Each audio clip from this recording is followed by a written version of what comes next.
Hmm. Sagranad Maharaj Ki Jai. I welcome you all with all my heart. Hmm.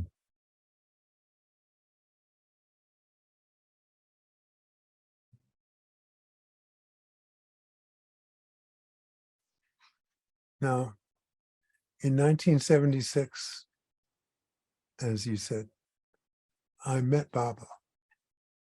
Now, Baba was a very powerful being.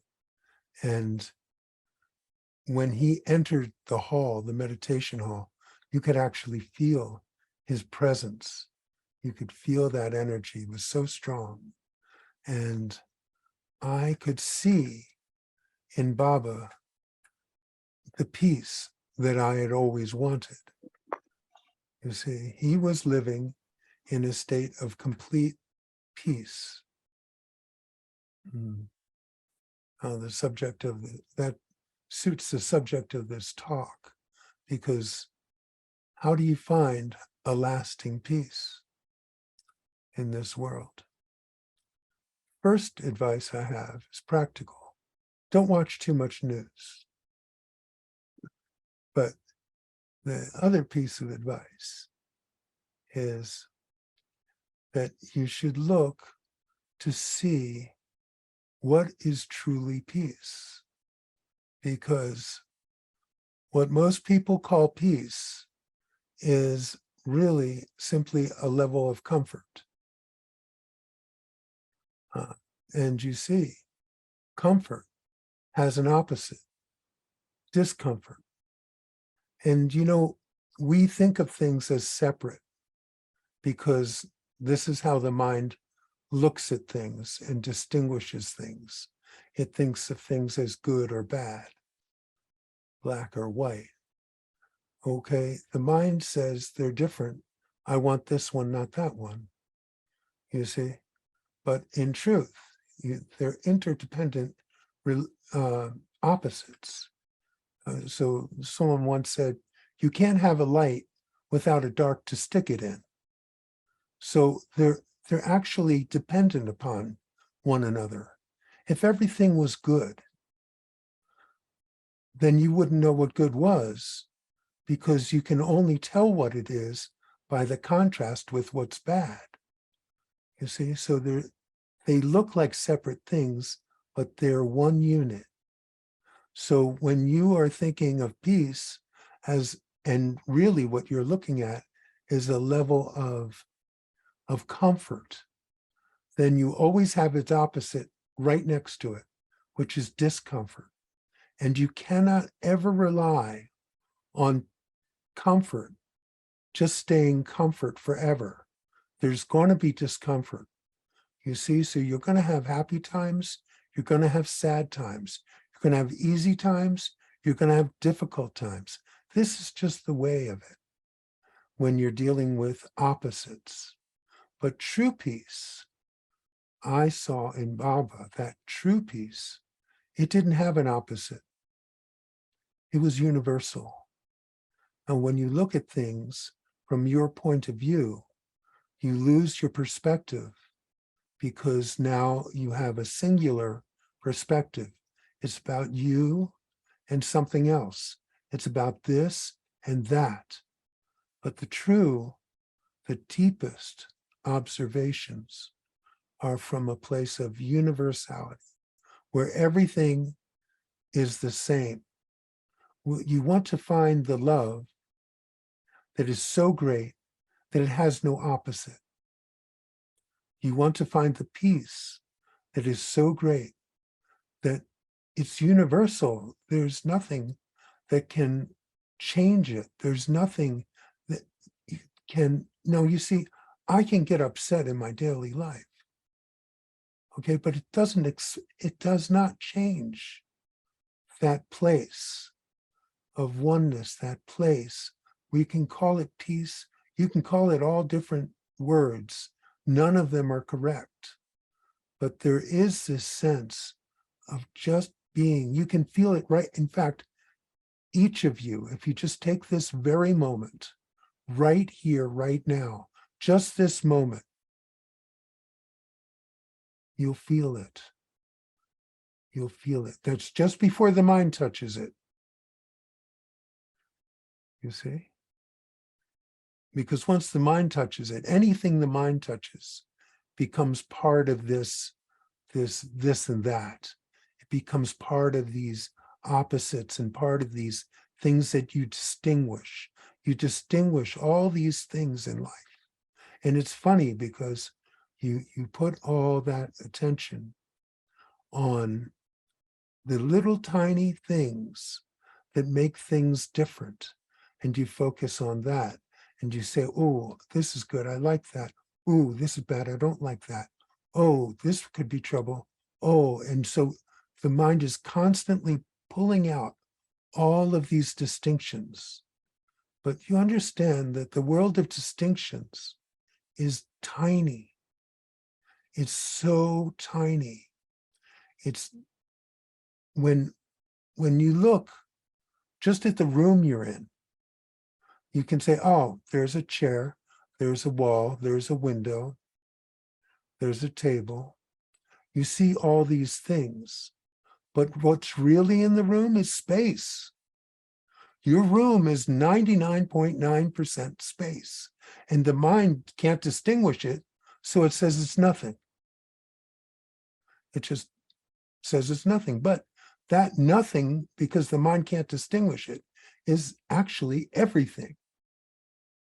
Everything. You look up at the stars, and this was really my first realization. I was looking up at the stars, and I just saw basically infinity, infinite. It just kept going forever. That's the meaning of the word of Ananta. Ananta means the infinite. It just goes and goes and goes. And the furthest star you can see, you can go out there. And then the furthest star you can see from there, you can go out there.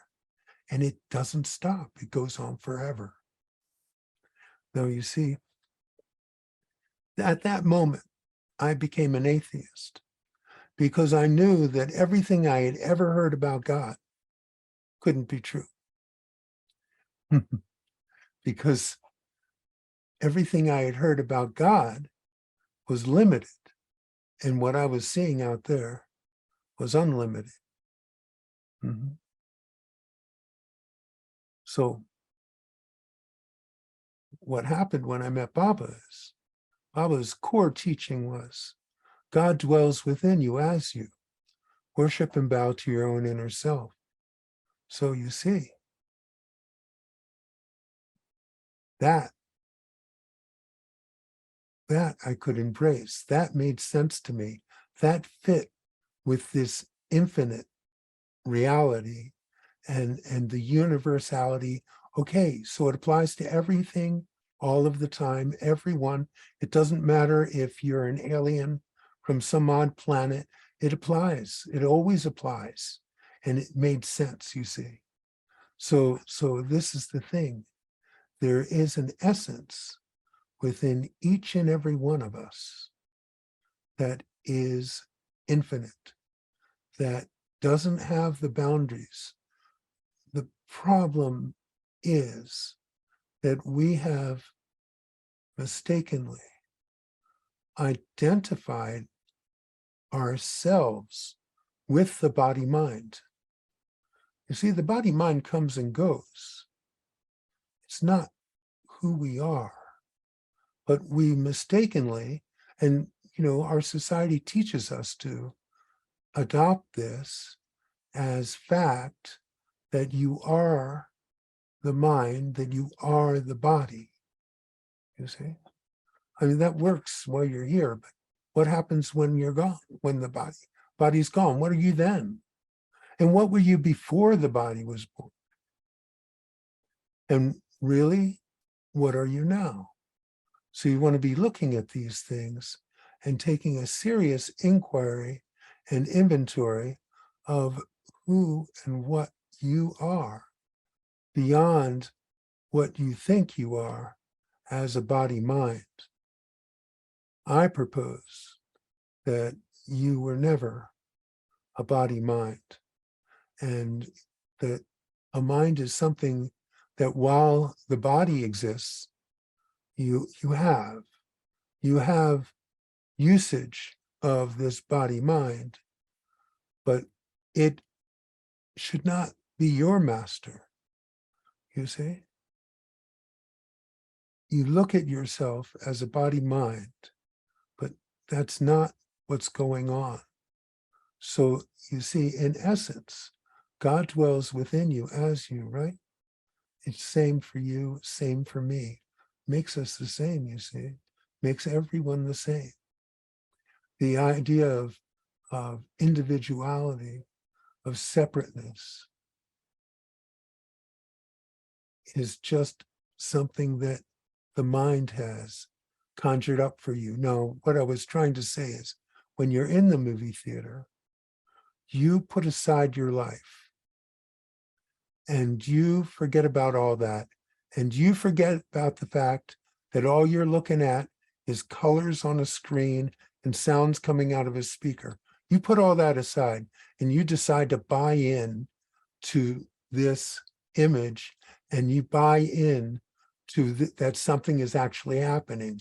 And through that, you start feeling all these emotions, and you go with whatever drama is going on, and you follow it with all of your attention, and you forget about your whole life and dive into that other reality. Your perspective, you've put it aside and enjoyed the movie.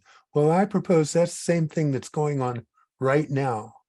Right now, you are enjoying this movie that you call your life, this virtual reality.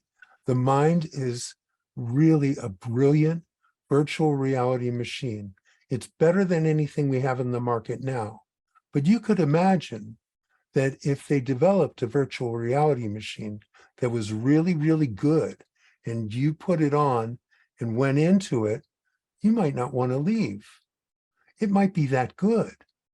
And I propose that that's what's going on right now, is that you're in this virtual reality machine, this body mind, and you're just going for the ride.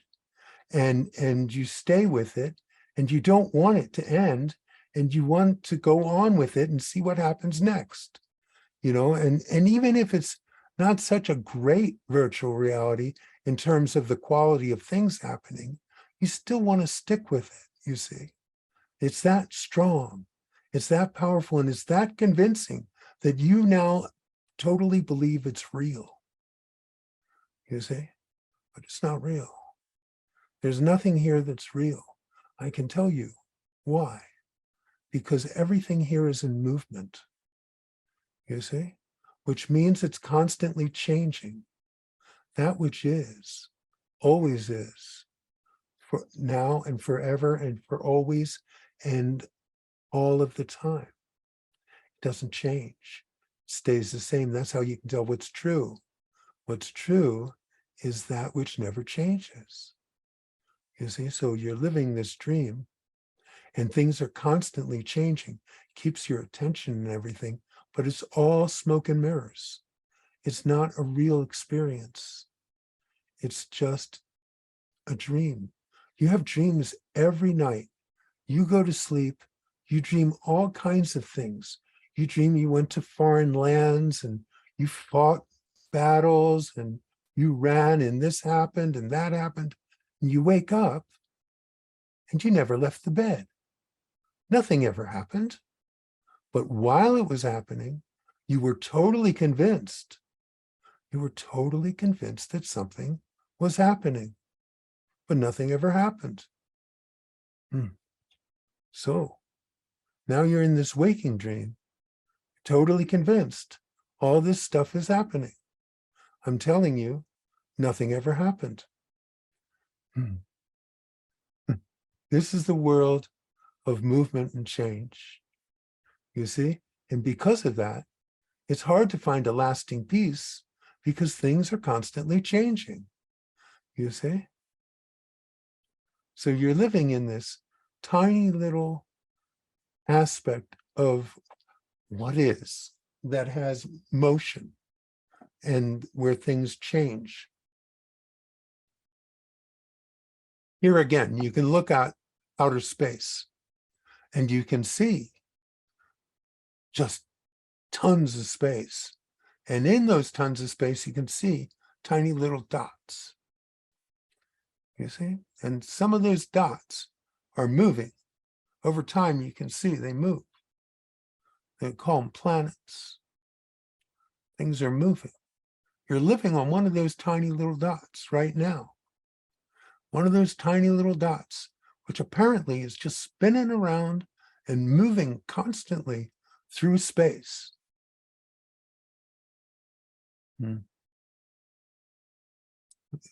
I want you to keep in mind that you're like a dust speck on that dot, which in itself is a dust speck. So you're a dust speck living on a dust speck, and you think your life is a big deal. And you think the stuff that you're facing tomorrow is important. And I'm telling you, it's not. It's just a dream. And you never left the bed. So it's important, you see, to keep your perspective, to remember. You see, now there's all different ways and different things that can guide you toward remembering that which you truly are. But the main thing is having the sincerity to be looking for it and to be looking at it. What is real? Who are you? You see, that which you truly are is beyond words or concepts anyway. So you can make up anything you like. But still, if you're looking in that direction, reality might find you.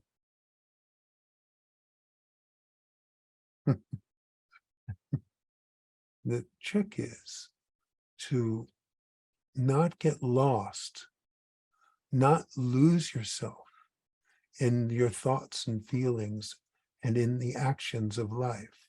You don't lose yourself. You rest in that peace that is always there, that is a constant, that never changes. And you see, so when you catch yourself getting involved with thought, as soon as you catch yourself, it stops.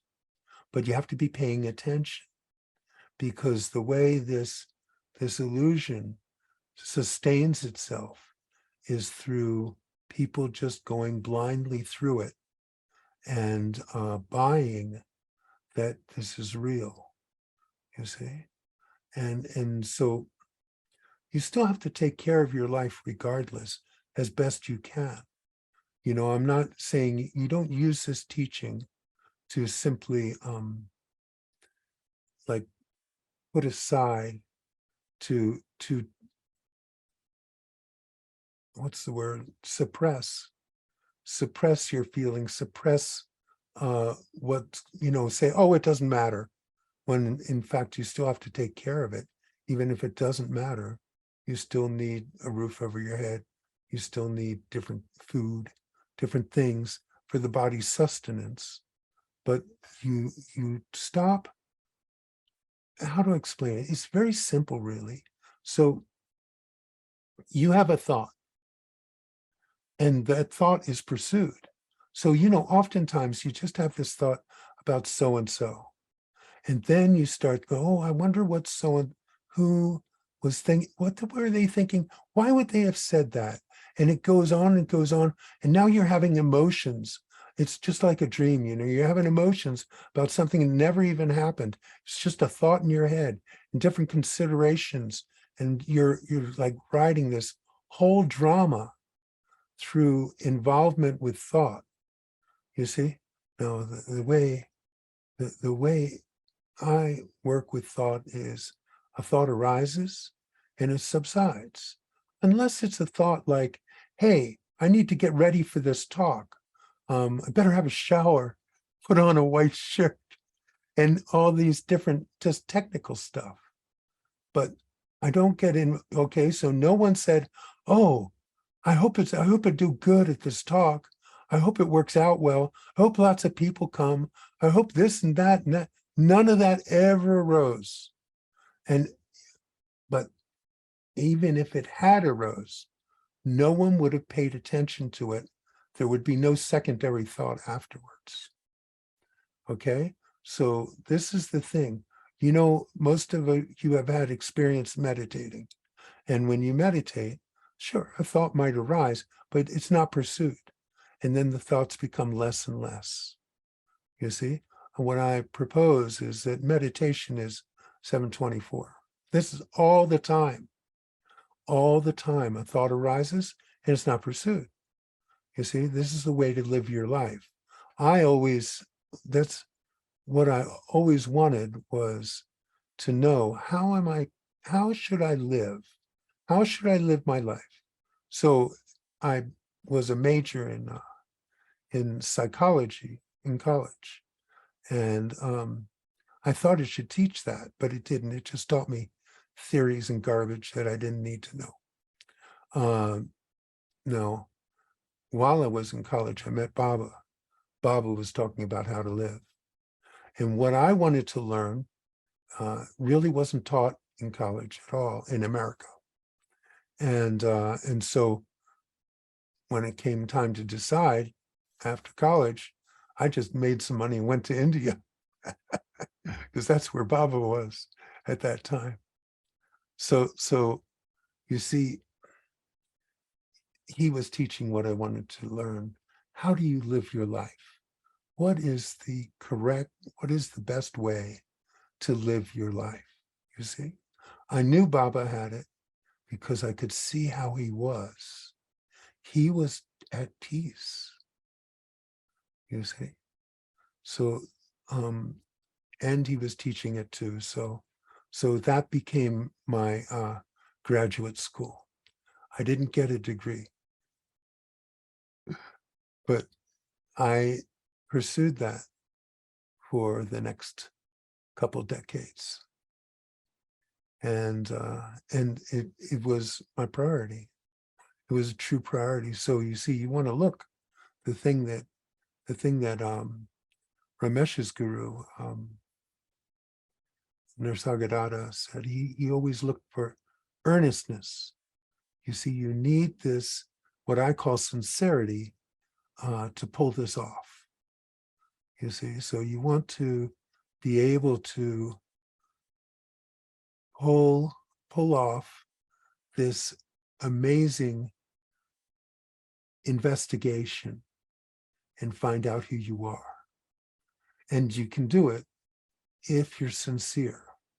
By that, I mean, if you don't allow yourself to get distracted by all the this and that's of life for any length of time. You see, you catch it. So you're always paying attention. You pay attention to what's really going on. What's really going on here? So you see all these things, you think all these things, you do all these things. What's really going on here? You pay attention and you don't let yourself be deceived into believing that you're a person. And when you do catch yourself believing that you're a person, that you correct it. You see? So there's a certain sincerity because there's a lot of momentum in this idea that you're a person. Apparently, it goes on for lifetimes. There's a lot of momentum there to buying into that. And it takes a lot, like you've got to really be strong about staying with the program, you see? So at the end of my journey, the last year, I got serious. I got really serious because I had spent 15 years going back and forth to India. I would go to India. I would be with Ramesh. Ramesh would talk and talk and talk. I'd spend some time with Sri, these guys over there. I spent some time with Sri, and Sri, it was silent there. So I could absorb what Ramesh said. Then finally, I would come back home and make some money so I could go back and see Ramesh. Now, while I was doing making the money thing. I was really working hard because I wanted to get maximum out of short amount of time so I'd get back to India. And I would forget. I would gradually forget more and more. And so it was like I turned to my friends and said, I need to get back to Ramesh and get my booster shot, because I did that for years and decades, really, and it was a process of remembering and forgetting. And then finally, there came a point where I just said, that's it. I know what this is. I'm not going to do it again. I'm going to remember. You see, so I just stayed on it and I did things that worked for me. Everyone could have different things that help them remember. I always had my puja, and on my puja, I would have a candle. And I had a candle that didn't last too long, so it needed maintenance. And every time I went to my puja, that puja is alive. I could feel the presence of my gurus there. It was a reminder. So I did that. I remind myself. I used to leave notes around the house that would trigger the memory so I wouldn't forget. And I continued that for over a year. That was the last year before the enlightenment, you see. And I also wrote because I was always a writer. So I was writing, that was another thing that helped me remember because they're all spiritual writings. So whatever it is, that each person is different. I always say for 1,000 people, there's a thousand seekers, there's 1,000 different paths. So you just follow those things that work for you. But the main thing is don't forget. Just don't forget. And when you forget, remind yourself. And you just stay with that so that it doesn't last for any length of time. So if you get involved with thought, it's short. It's really short. And as soon as you notice, that's involvement, boom, it stops. You see? So just continue with whatever it is that you're doing, but always remember, this is how you'll find a peace that does not ever leave and does not ever change. The notion that you can have a peaceful life as a human person, it'll have its moments, but it won't be consistent. There will always be things that make you uncomfortable, that are not peaceful in your mind, you see. The true peace is universal. It's got nothing to do with your mind. It has everything to do with that essence of who you are, which you have forgotten and replaced with this notion of you as a person. Look, as long as you are identified with yourself as a person, it always leads to death. Why would you want to do that? Why would you want to remain solidly attached to death? That's uncomfortable, isn't it? I'm comfortable with death. I truly am. And I think that one should think about death often to keep things in perspective. You see, you get all involved with yourself as a person. And then that means you were born, and that means you will die. And also, when you are aware of death, and when you can get somewhat comfortable with the fact that that's what is, you can put things in perspective more easily. So I'm recommending that.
And you see, most of the time, I don't have many thoughts arising,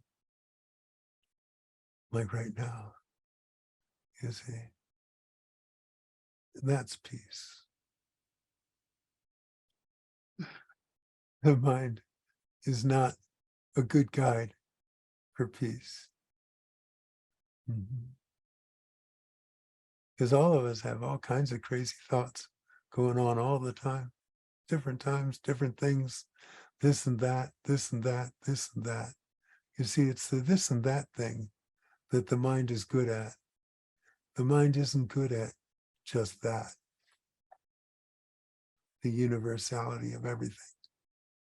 In fact, for the mind, it's just can't really grab onto it because the universality, that which is everything, there's no concept that can grab it, you see. And the mind needs concepts to understand things.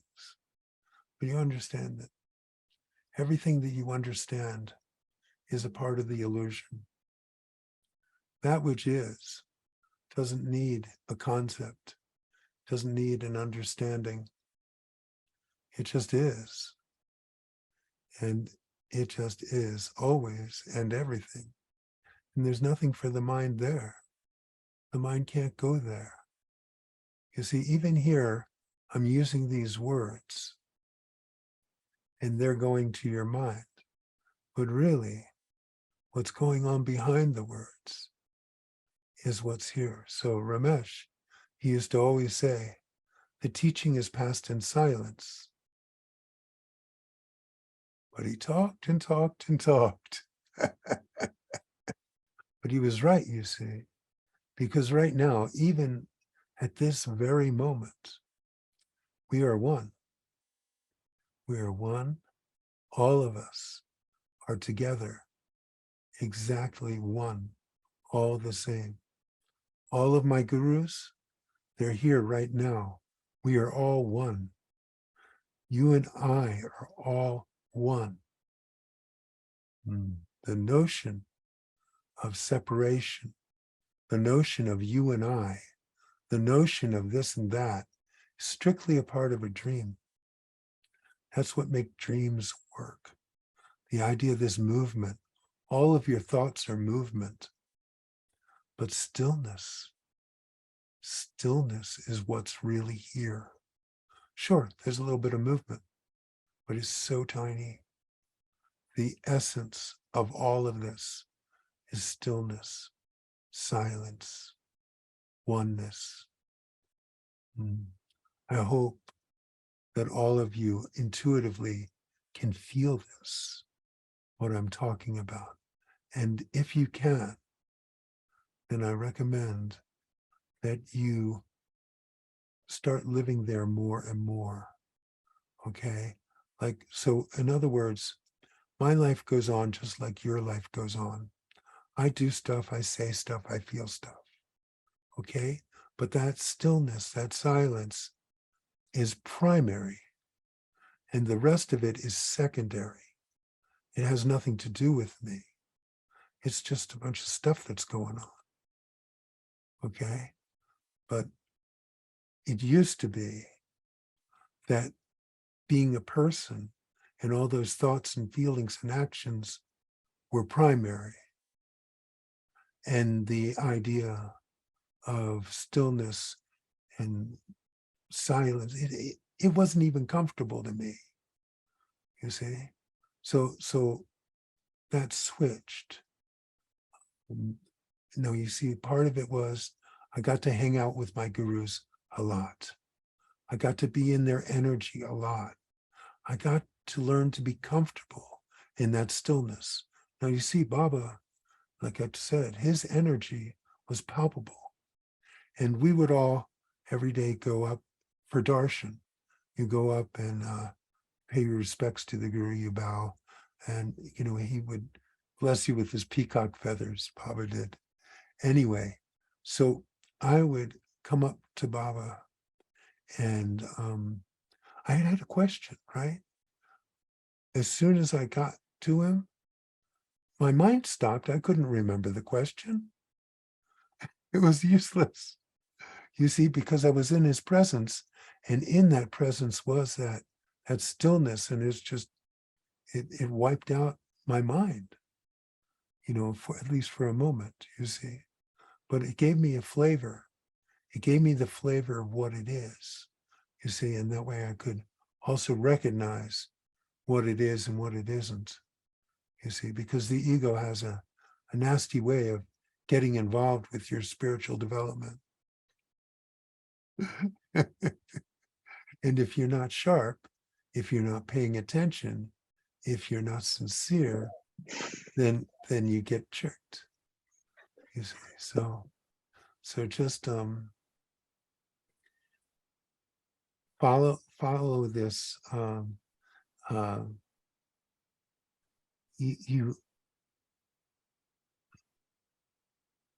So with Baba, there was that silence, and I learned to recognize that stillness and become comfortable with it.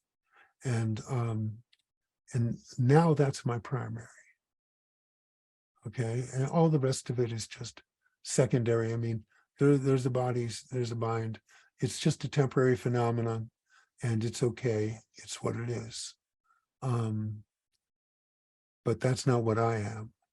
So you see, it used to be that the mind had me, and now I have a mind.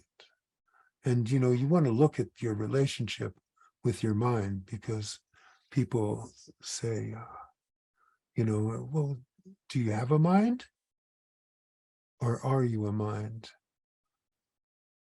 You see, here's the thing now. If you have a mind, then who are you? And if the mind has you, then who does the mind have? You want to look at this carefully and not just go through life blindly, victimized by this body.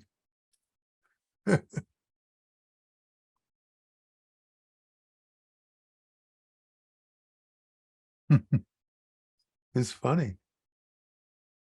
It's funny. The whole life is just funny.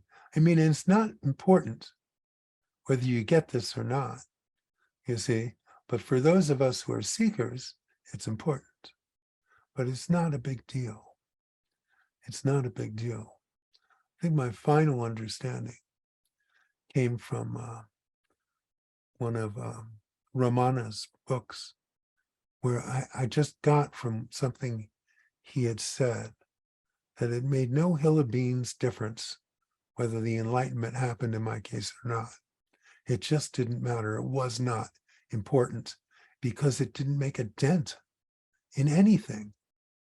So an illusion believes it's an illusion is not a big deal. And an illusion is never going to find out reality, you see.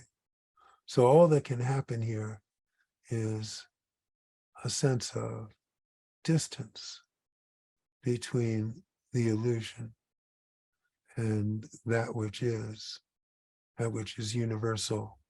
You can call it peace, you can call it God, you can call it whatever you want. But you have this essence inside of you.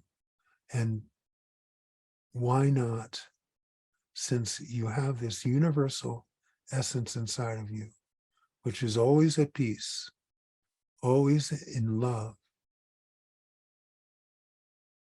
always just this sense of being. And it's here right now. It's always here. It's always here. The thing is that what you're seeking is with you right now. And if you just stay with it, it'll start becoming more predominant. And then that sense of yourself as a person becomes less predominant. I remember in the last year, I guess my personality started changing a bit because a friend of mine who knew me very well for decades was going, what is going on with you? there's something different. And we were talking, she says, would you say you have more positive self-esteem? And I said, no, I would say I have less self-esteem. It's just less. And it becomes less and less. The more that you focus upon that essence that we share, you see, that I shared with my gurus, that we met on, you see. They weren't concerned with all my little personality quirks. I always had the feeling that they could see all the yuck in me, even stuff I wasn't willing to see, you see. But what it was is they were meeting me where I truly am. They were meeting me in that oneness where there is no difference, you see.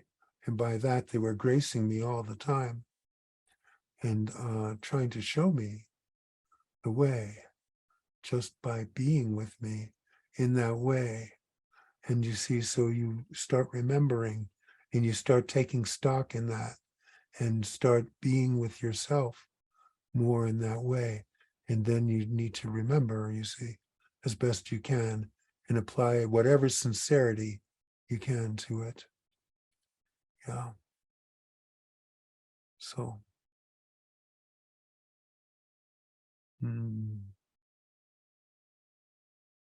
I think that's about as long as I can go solo. But if people ask questions, I might go on for a while. I'm in such a state of peace right now. I don't feel like facilitating questions. That's what I was So saying you about did a really good job. the same thing with Baba. I Yeah. couldn't think of anything. I can't think of anything except after just this crazy busy day filled with details, sitting here in this peace, regardless of the hacker that got in our call and we removed him, but it didn't seem to matter. So I think that was really, it's sort of a test. Can that take us out of our peace? Because I felt I just went right back into my peace again after he was removed. Yeah. Um, I'm just sorry we disappointed him. It's our first hacker. So anyway, let's open it up for some questions and we'll start with Lori. Go ahead, Lori. Ananta, I really understood what you meant when you said that the real absorption is in the silence, because I was really experiencing the darshan from your eyes, like the master's gaze, and I was trying to listen to the words and absorb the words you were saying, but I found myself just being with you instead of listening to the words. And then I would listen to the words again, and then I would just look in your eyes again. And so I'm glad you weren't wearing your glasses as you were speaking to us, because I was able to sort of. That's why I took them off. Much better. That's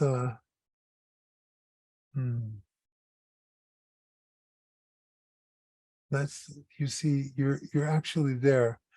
When Baba, when I first met him, they had these programs, they were called intensives. Anyhow, I got in to see one. It was really, it was kind of a miracle that I got in, because it was booked out. Baba just asked people who were old timers there if they could make some room, because there were some people that had never been. I was one of them. And because I have this habit of showing up early, I was like first in line. My seat was really close to Baba, as close as it could have been, except for the Swamis. And he's given the talk, right? And he's staring right at my eyes. I couldn't believe it. I mean, I'm like, really? He's given this whole talk and he's just staring at me. And, just to you. Yeah, it was intense, and I didn't hear a word he said. I was just in that space. like what you were describing, Mhm, mhm. you see, and it didn't even occur to me till toward the end of the intensive to listen to what he said. And when I did, it was like every word was to me. Mhm, mhm. Yeah, that's fine. You see, the teaching is passed in silence, and there's no need to take it into concepts and questions. You know, Ramana Maharshi, he didn't really believe in talking very much. He went through phases where he did some talking, but he felt that anyone who just sat with him would just get it, just through the energy of his presence. They would just get it, and there'd be no need for words. Now, because I was kind of raised uh, by Baba and Ramesh, they both gave lots of talks. So I'm giving these talks. They're getting less and less frequent, but still, these talks happen. And when they happen, you know, that's fine, but it's not really needed. But you see, it keeps your attention, it keeps you here in your seat. And without the words, I think most people would have left Mhm. by now, you see, and just not for them. So that's fine. We use the words to keep you here, but what's going on here has the words are just pointers. They're all Pointers, part, yes. yeah, Uh-huh. they're all a part of the illusion. Hopefully they point to the truth, and you can kind of rock parts of what I'm saying, but the truth is right here, right now, and we're all sitting in it. And there's no words for it, no concepts for it. It just is. So you're doing great. Don't worry about it. Thank you. Thank you. Thank you, Lori. And I thought I saw a finger up somewhere. Dana, go ahead. So I had what I hope is a simple question, and then I have to ask this other question. So my simple question is, I'm looking at, I believe you used the word puja, and Puja. yeah, if you could explain that. And then this is the hard question, I think. I felt a lot of love when you were speaking, and I didn't hear you use that word. And Yeah. I'm wondering how you, what the context of love and peace in the way you perceive it might be. Okay. Well, first of all, puja is right there. That's my puja. My three gurus there, Oh, okay. you see, and so that's what I mean. It's a place of worship and reverence where I have the pictures of my gurus and a candle burning.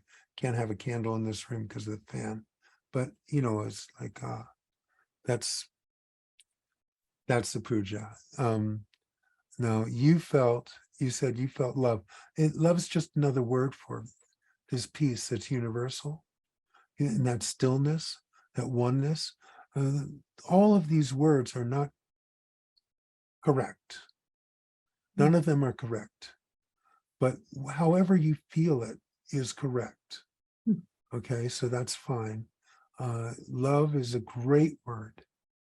God is a great word, but all of them carry baggage.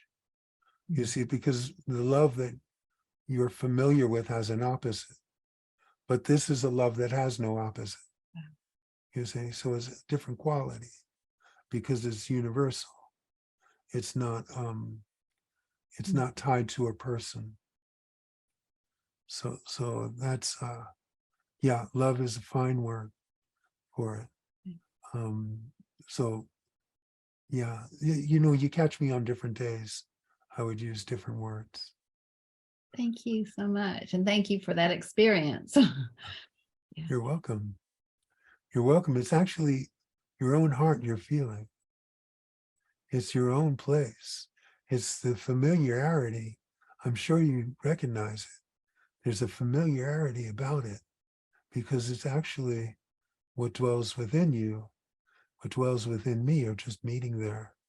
They're all the same.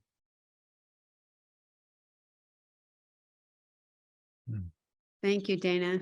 Great questions. And I think, Stan, you've been leaning forward. You're ready to ask a question. No, I really resonated with what you said about the thought and the thoughts that we have. And if I'm remembering what you're basically stating, is they really start this whole turmoil of this and that. Yes. Without the thought, it's just the being. And right at the very, very beginning, you started to talk about, I'm very pragmatic, the news cycle. Yeah. You start to think about the news cycle, it can drive you, as we would say, a bit mashugana, it drives you crazy because it inflames people and it's responsible for so much divisiveness. I mean, that's just the obvious thing that's going on right now in our society. But that's just an extreme example of how one's thoughts, taking aside this or that, the good, the bad, the yin, the yang, is really the root. And I'm giving a little talk next week about the mind. It's the root of a lot of illness. Indeed. Indeed. Well, you see, with the mind, I recommend that you find out where your thoughts come from and then where they go. You see? So you don't need the news to make yourself mashugana. I mean, I used to long time ago, several days, at least several days a month, I would worry about money. You see? Now, what I came to realize is that I had exactly the same amount of money when I worried about it as when I didn't. You see? So it's just the mind. The mind loves to get you involved with it. You see? It adds a sense of stature to the mind, makes the mind feel important, that it can get you involved in its charades. You see? News can be infuriating. Yeah, like you said, it picks up on the divisiveness and your sense of right and wrong, and you just get involved. Some people have relationship for that. Some people have news for that. It doesn't really matter. It's just a game that reinforces the strength of the illusion. You see? But do look at where your thoughts come from and where they go. And I'll give you a hint. They come from silence. They go to silence. So concentrate on the source of thoughts. You see? Go there. And don't let yourself get so involved that it disturbs your sense of comfort, of just makes you agitated, you see, because that's just the mind reasserting itself and saying, you're mine. I got you now. Yeah. It's a short-term game that the mind plays. But really, the peace that you've always wanted is with you right now. It's always been with you. So don't let yourself fall into involvement with thought for any length of time. Catch it. And when you catch it, it subsides. Did that answer it? Yes, you've really helped me because I've decided to give up thinking. Well, who is this I who gave it up? Be careful, because the ego loves to get involved. What you wish for. Well, no, that would be ideal. I mean, you still have to think about daily things, to take care of your day. But you don't have to think about these miscellaneous things. They just drain your energy, and all they do is strengthen your sense of yourself as a person, which is just a dream, and a short-term dream at that.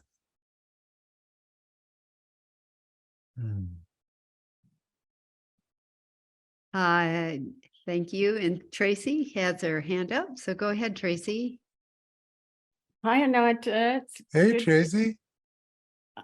That might be a good segue into the working mind and the other mind, The thinking mind, yes. thinking mind. Thank you. Tracy's been listening to me for years. Decade. Well, you see, Ramesh had this distinction. Ramesh is brilliant, really. You have the working mind and the thinking mind. The working mind gets you through your day.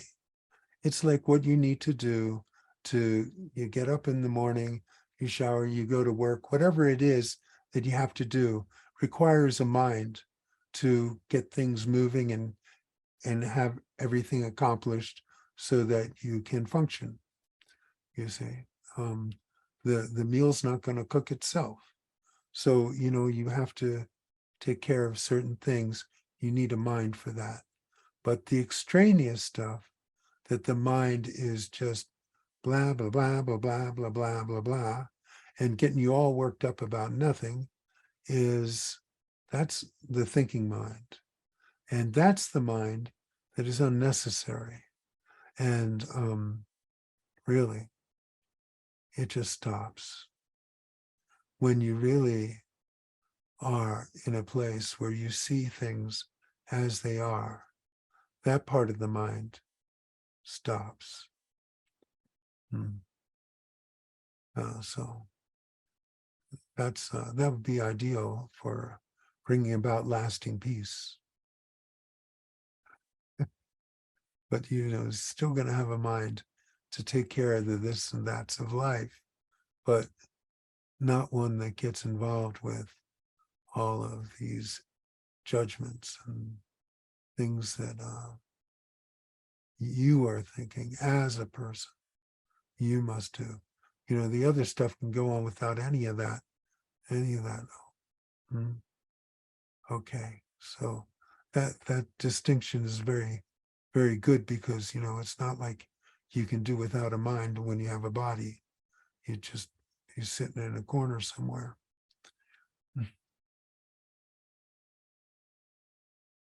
Thank you. Sure. Thanks, Tracy. Other questions? Well, I look for hands. I would like to say, I think when my mind really stops is when I'm really focused on something, like in photography, or if, when I was playing music, really focused. It's that Zen experience, the oneness between everything that is going on. And I find that hiking too, the same thing, especially if I'm going down difficult terrain, my mind can't wander. It's just so present. It brings such peace because it hasn't been thinking all those hours. Who else has a question? Someone else also pointed out, when you're hiking through the woods, Mhm. your mind isn't going, oh, look at that tree, it's so pathetic. Oh, look at that one, that was nice, straight and tall, I like that one. You see, your mind, you're not in your thinking mind. When you're walking around a bunch of people, oh, look at that one. So, you see, so the thinking mind subsides a great deal when you're hiking in the woods and just merging with nature. Yeah. Totally. David, go ahead with your question. Hi. You were talking about the working mind versus the thinking mind, and that actually answered a question that I had this morning. I was using the heart math heart coherence instrument here, I observed that if I was doing something like, if I'm sitting down and just breathing, it's easy to get your heart coherence and, and be in a good spot. But when you're activity, it's a little bit more difficult. But I observed that when I was making breakfast, I was watching this, monitoring this. And as I was, making my cereal and cutting fruit and things like that, that my coherence was just on the top. It was green. And then every once in a while I would say, oh, I wonder how that screen looks right now. And as soon as I looked at the screen and thought about it, then the coherence dropped off. And so, and then let me go back and I continue with my breakfast and doing things, washing dishes, whatever. And as I just doing those tasks, my heart coherence would just stay fine. But if I started saying, oh, what happens if I'm going to be late for my appointment this afternoon? Then my heart coherence just dropped off. So I don't know what that means, but I thought that was an interesting discussion about working mind versus the thinking mind. Well, you're seeing the effects of the thinking mind. Yeah. Mm-hmm. So that's, and when the thinking mind is not being indulged, things go a lot smoother.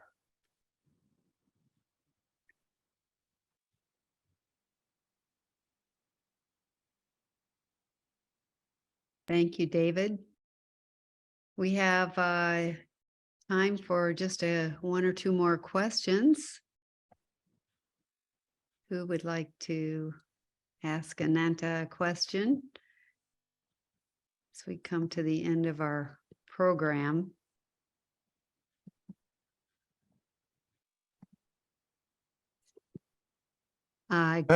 Tracy again. Go ahead, Tracy. When there's involvement, there seems to be suffering. Can you address that, the personal involvement piece? Oh, the whole idea of you being a person, this is going to lead to suffering, you see, because it's so restrictive. You being a single person is so small.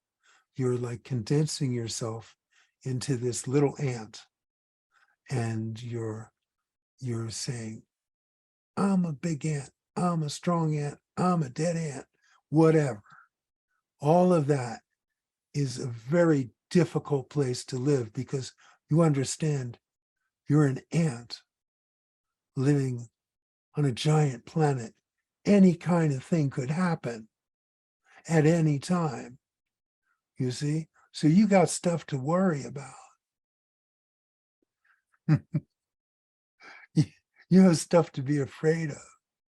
One thing that Nisargadatta, Ramesh's guru, he said, someone asked, so what's the hallmark of enlightenment?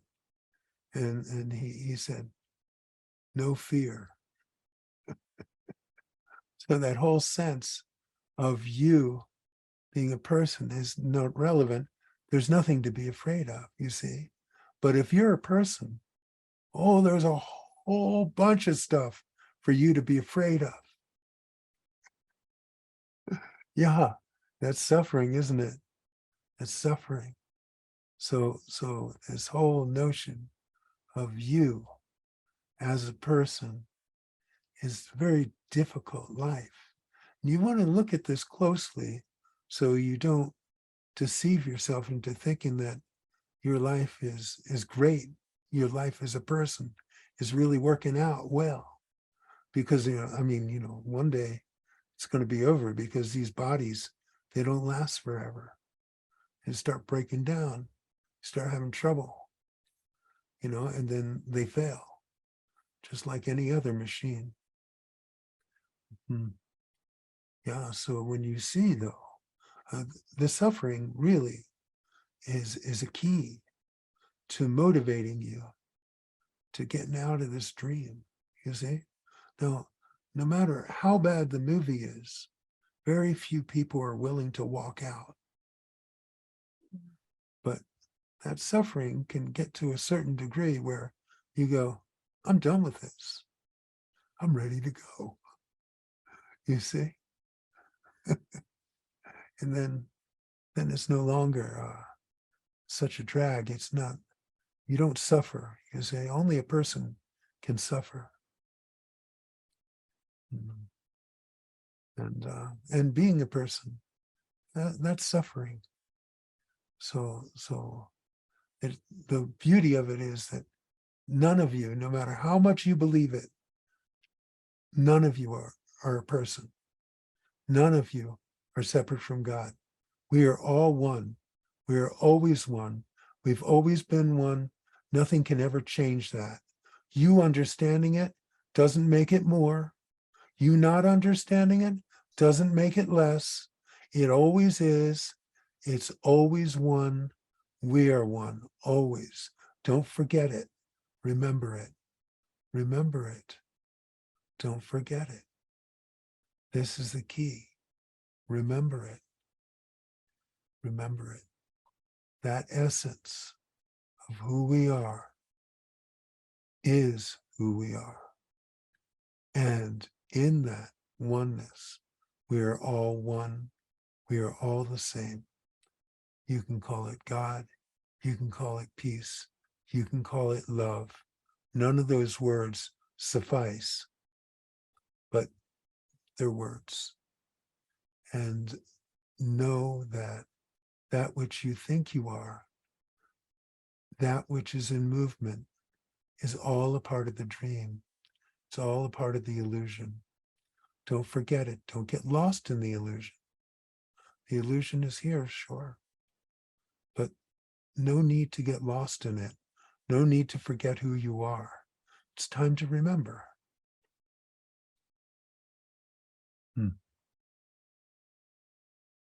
Thank you.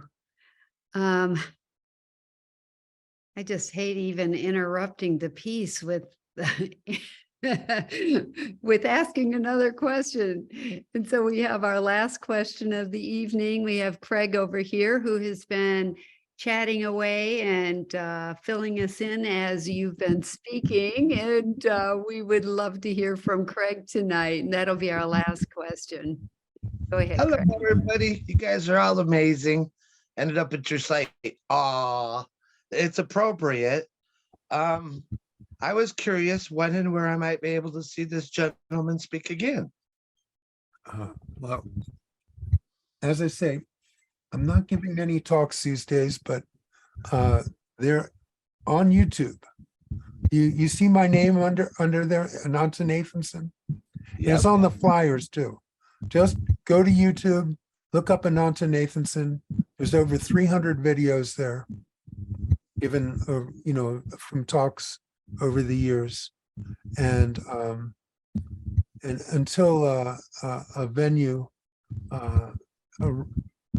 is arranged that I don't have enough viewership in hours on YouTube to do lives yet on that. But if that were to happen, that might be a way that talks would resume. Yeah, but I did some talks in Tucson for like a dozen years. Ah, And so the potential is there at some point. And we have this talk, so this was nice. And this was thank you. It's like, man, great energy. You just got great energy, and I'm kind of one of those current energy guys. yeah, So I appreciate all these resources, but my life has kind of been one of those that well, I get what I get while I'm there. It's like there really wasn't a big reason to look back except for to remember where I didn't want to go. And you don't want to look at that much. You want to pretty much focus on where you really want to go. Yeah, I've been to the freaking hell, but I took myself there.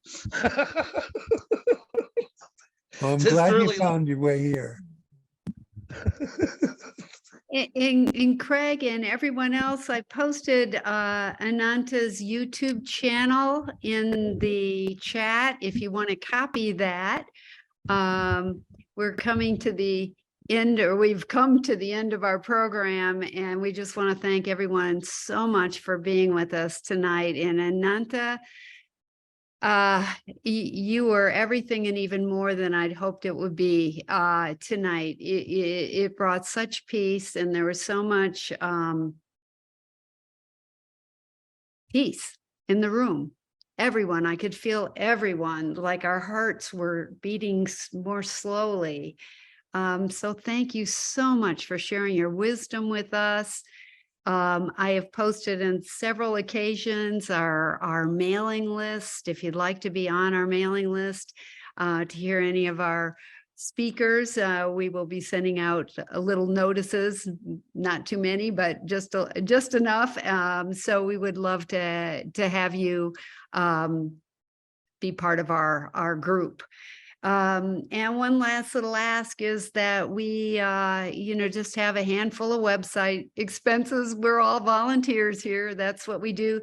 And the goal of our wisdom exchange is just to create more oneness like we've seen tonight. And so I'll leave it at that. We would love to have you support us if you feel inclined. And we just appreciate your time, your attention, and most of all, your love and peace, Ananta. So thank you for being with us tonight. I want to thank each and every one of you for coming, and know that I am with you always. Yes. Thank you. Namaste. Sagarnath Maharaj Ki Jai. Good night, everyone. Thanks for joining us.